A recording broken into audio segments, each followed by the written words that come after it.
The next thing I want to talk about is the interval of convergence. And I've already kind of alluded to this. And so here's what the interval of convergence the definition is.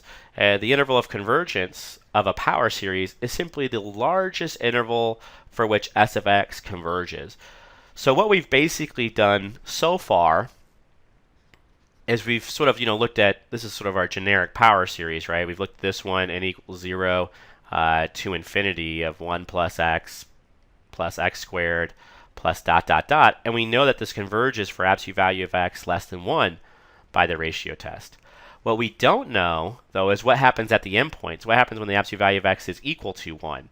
So here's our interval, here's our radius of convergence. We're centered at 0, so we go from -1 to 1. The question, right, what we know is that this converges for values between here and here. The question is, what happens at -1 and +1? And so if this is our S of x, it's actually very easy to check. What we're going to do is we're going to check S of -1, we'll get out a series. We'll check S of 1, we'll get out a series. And we'll use one of the series tests that we've learned, or if we can identify its type, we'll use that in the last section. So let's just go and look back at our examples and do this. And we'll find the interval of convergence. So back to our original problem, the one that I already actually know the answer to. I'm going to come down here. I'm going to find the interval of convergence. And I'm going to move this up a little bit. So right here, what I want to do, number 3, is I want to find the interval of convergence.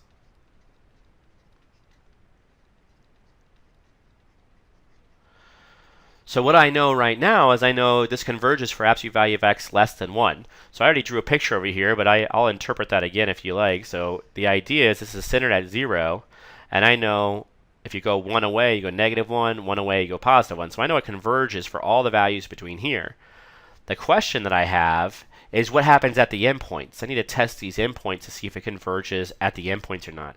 Remember, the ratio test just says for less than 1 it converges. For equal to 1, we have no idea. The test is inconclusive.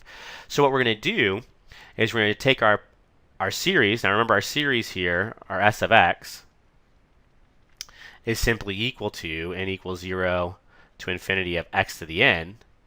And we're going to plug in. So what we have, what we want to look at, we want to look at S of -1. And then we also want to look at S of +1. And so S of -1, wherever you see an x, you're going to put a -1. So you get the sum, n equals 0 to infinity of -1 to the n. And for +1, you get the sum, n equals 0 to infinity of 1 to the n. And both of these series are going to diverge. Right? So these series diverges.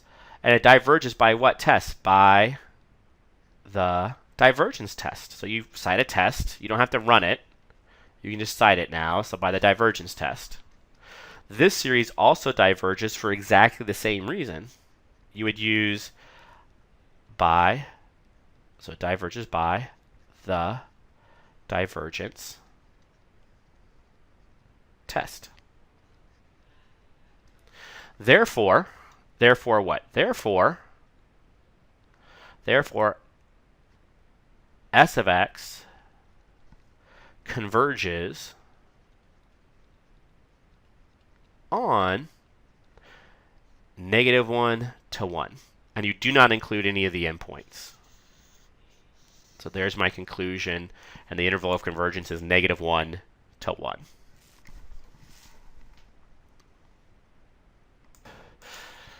So let's look at the next example given here, which is this one. And we want to find the interval of convergence down here. And so what do we do for this? Well, we know that S of x converges as long as absolute value of x is less than 1 again. And so if we think about this, the idea is that it's centered at 0. And then you can go over to -1 and +1. So this power series converges for x values between -1 and +1.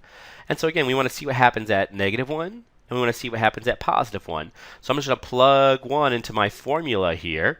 And so let's see what happens when we plug in negative 1. So s of negative 1 will equal 1 plus the sum, n equals 1 to infinity, of negative 1 to the n divided by 2 to the n.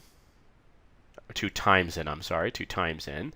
And then this is negative 1 to the 2n, which of course is equal to, this is being squared, so it's just going to be a positive 1. So this is going to be equal to 1 plus the sum, n equal 1 to infinity, of negative 1 to the n divided by 2n. And then if you plug in 1, what's going to happen is basically the same thing. So sum n equals 1 to infinity, and then negative 1 to the n over 2n. And remember, x is 1, so wherever you see an x here, you just plug in 1. So I have 1, 2 to the n. And of course, 1 to the 2n is just 1, so you just drop it off. So we get 1 plus the sum, n equals 1 to infinity, of negative 1 to the n divided by 2n.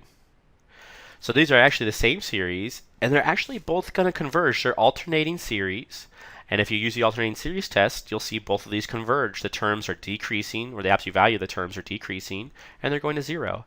So this converges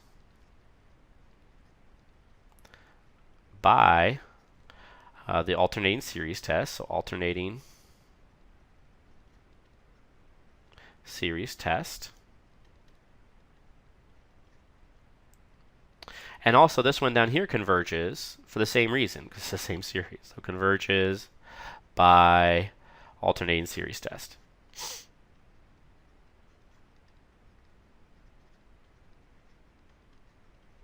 And so what's our conclusion? So therefore, s of x converges on the interval of convergence, which is not just negative 1 to 1, it's negative 1 include it to positive 1 include it. And so this right here is your interval of convergence, but you include the endpoints because at the endpoints, these series do converge.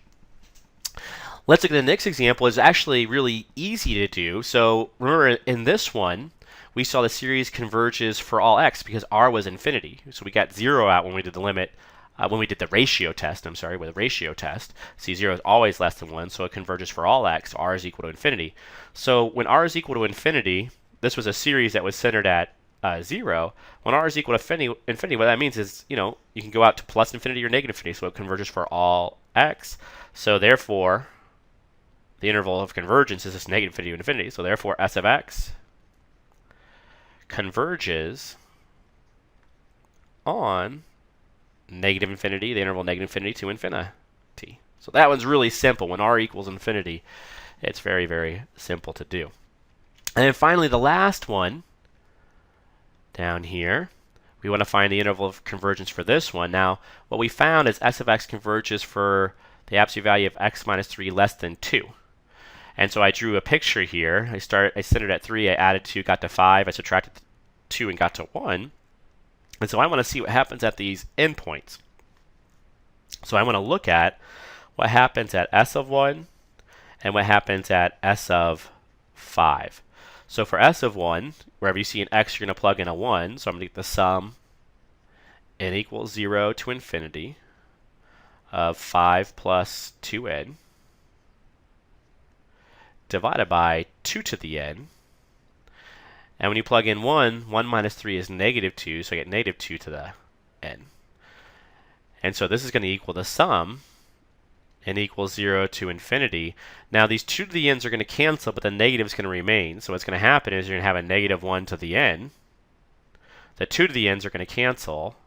Well, maybe I'll clean that up a bit. Sometimes this is a little confusing for you guys. So, a negative 2 to the n, remember, is actually negative 1 times 2 to the n, which is the same thing as negative 1 to the n times 2 to the n. So when I rewrite this, I can rewrite this as 5 plus 2 to the n, 5 plus 2 times n, divided by 2 to the n, and then times a negative 1 to the n times 2 to the n. I'm going to delete this here. And so you'll see that these 2 to the n's, yes, they do cancel, which just leaves me with this alternating series. But this is one that will not converge. Minus 1 to the n, 5 plus 2n.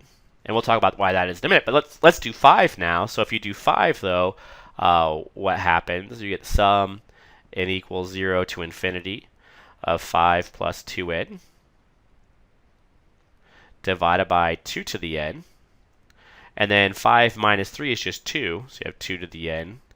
The 2 to the n's are simply going to cancel, and you just get the sum n equals 0 to infinity of 5 plus 2n.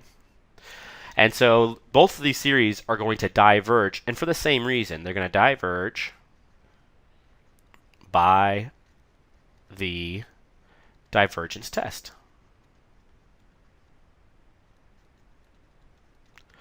So notice, as you go to infinity, 5 plus 2n actually goes off to infinity, and this just makes it alternate from like plus 1,000 to minus 1,000, plus 10,000, so it's just going to make it go up and down, so it's not going to converge.